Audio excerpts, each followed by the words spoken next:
د نصیحت څخه ډکې خبرې د ځینې بزرګانو قول دی وینا ده چې حق تعالی جل شانه چې څوک رنده درګاه مردوده کول وغواړي د خپل درس شړل وغواړي نو د هغو د ښایسته هلکانو سره د لغړزونو سره میل جول دوستی تعلق ساتلو عادت پیدا سي نو عزتمنو د لغړزونو سره د ښایسته هلکانو سره د میل جول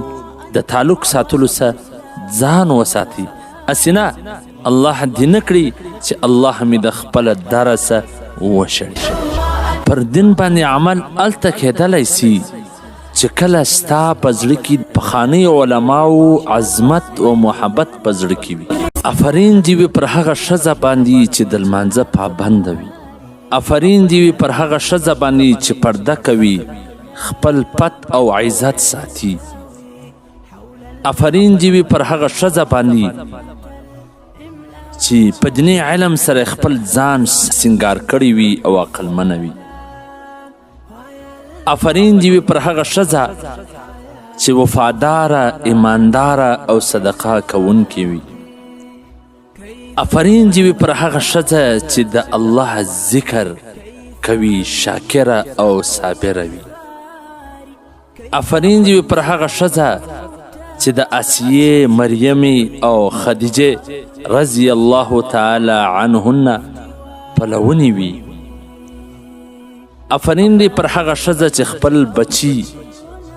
زړور او دینداره روزي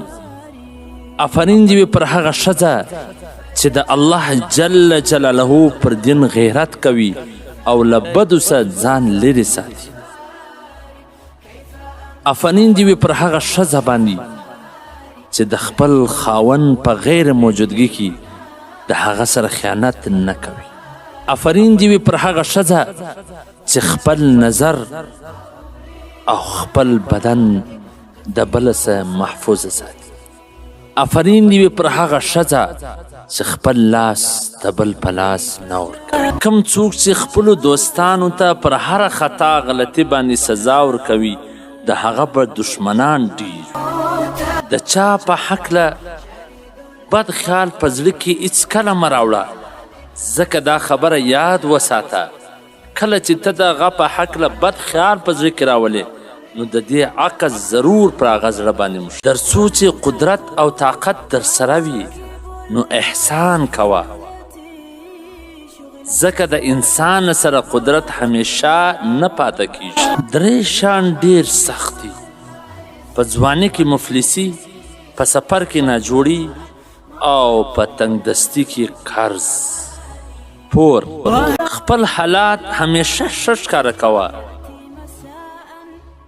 اگر چې زمانه ستا سره موافق نه وي تواضع دا ده چې ته حق خبره قبوله کړه اگر چې هغه د یو جاهل در خوله راوتلی وي